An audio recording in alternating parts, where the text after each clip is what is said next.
get through this also. For those of you who don't know me, I'm David's sister, Donna. Since I'm the person who has known him the longest of anyone, I thought I could talk about how he and I grew up and how I think that influenced the person he became. First, a little about our parents. Our mother was trained as a chemist and a nutritionist, and our father a mechanical engineer. Betty and Charlie, as they were known, both loved to be in the outdoors. They were passionate skiers and climbers. I'm sure that sounds familiar. They met through a club in Seattle called the Mountaineers and spent their honeymoon on Mount Rainier. David and I went on our first backcountry camping trip when he was 3 and I was 2. After that, the outdoor trips never stopped. We hiked and camped all over the country, including numerous national parks. We met up with cousins and grandparents for a visit to Yellowstone. We hiked down the Grand Canyon. We rafted down the Salmon River in Idaho. We had some excitement once in Glacier National Park when a grizzly bear shredded our tent and sleeping bags. Fortunately, we were gone on a hike.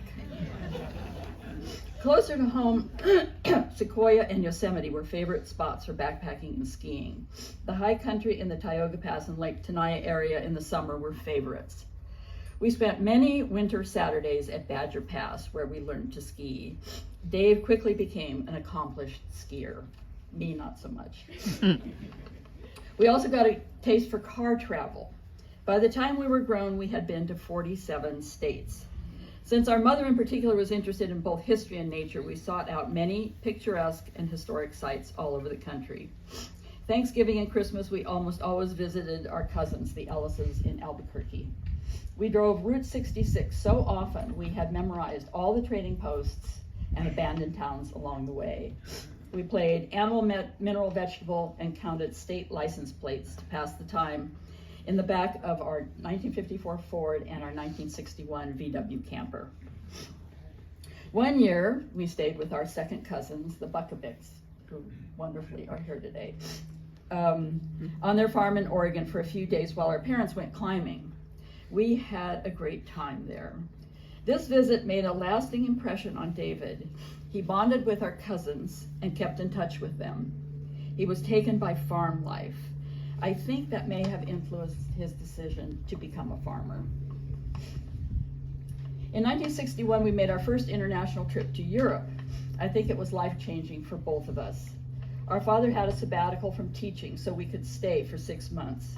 We arrived in Holland in January after 6 days on the waves of the Atlantic aboard the SS Maasdam. The first priority was to ski in the Alps of Austria, Switzerland, and France. It was spectacular going up to snowfields on little trains or looking down from gondolas. Guides were necessary so as not to ski into a crevasse. Dave was a pretty good skier at this point, so he really enjoyed it. I found it more challenging and scary. In addition to much sightseeing, we did some research into family roots. We found some records and grave sites of our Zare ancestors in the Bernese Oberland in Switzerland. No relatives to be found, though, since it had been so long since they had emigrated. In Norway, however, arriving knowing only the name of our grandfather and the farm he came from, we soon discovered we were related to half the town of Folldal. We couldn't leave for 4 days because each cousin wanted to have us come eat with them. It was intense but fun. Also, our friends and neighbors, the Frajums, who are here, were living for a year in Denmark at the time, so we enjoyed a visit with them. 1966 was a pivotal year for David. We returned to Europe for more sightseeing and visits with relatives. The high point of the trip, however, was climbing the Matterhorn. It was a lifetime dream of my mother's, so she organized it. We spent several, I'm gonna collect myself here.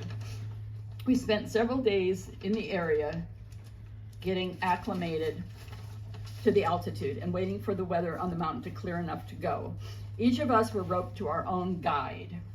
We set off at 3 in the morning in order to get off the mountain before the snow softened and caused avalanches. David and his dad took off with their guides and arrived at the top a good hour before my mother and I. They were down at the hut by 8 a.m. From the top, there was an incredible view straight down into France. David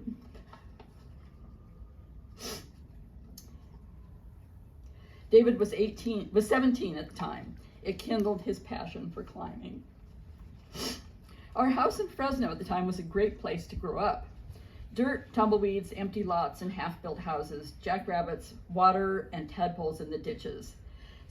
David spent a lot of time with his neighbor friends, Eric Frogem and Jeff Wall, who wonderfully are here today also, making forts to hide in and roads for dinky toys. He would sometimes come home with a lizard clinging to his chest under his t-shirt. Everyone made good use of the teeter-totters we had in our front yard. There were lots of skin knees and flat bike tires from puncture vines, lots of Kool-Aid. It was the 50s. What sparked Dave's interest in trains, I don't know. Maybe Eric can help fill in some of that. He got his first electric train when he was 6 or 7 years old. When traveling, we would seek out the few steam trains that were actually still working. Once we spent an entire day on a logging train riding in the coal car as it went up and down a mountain. Dave was in heaven. He and Eric shared this interest and both eventually acquired extensive setups and collections of HO gauge train cars and locomotives. David, he was called Davy then, was 14 months older than me. He was small for his age, so people often thought we were twins. We had our fights, but since neither of us could bully the other, we mostly got along well. At age 13, he stopped being small. In fact, he grew so much his coordination couldn't keep up. Consequently, in 1 year, he broke 2 arms and then a leg. He was attempting to ski jump for the last one. After that, he became a real athlete, as many of you know. He ran cross country, swam on the swim team, played soccer and water polo, and became an excellent skier. Rocks in some form or another, as you all probably know, were a dominant theme and focus of his life. Studying geology at Fresno State was the perfect academic pursuit for him. It combined his interest in science with his love of the outdoors. He especially loved doing field research. It was very important to him both intellectually and socially. Climbing, of course, was the other way he interacted with rocks. I'm not sure precisely when his passion for it began, but I do remember that he practically lived at Camp 4 in Yosemite Valley for many summers. His accomplishments as a climber were numerous. Scaling the face of El Capitan was probably the most memorable. Here's the hard part.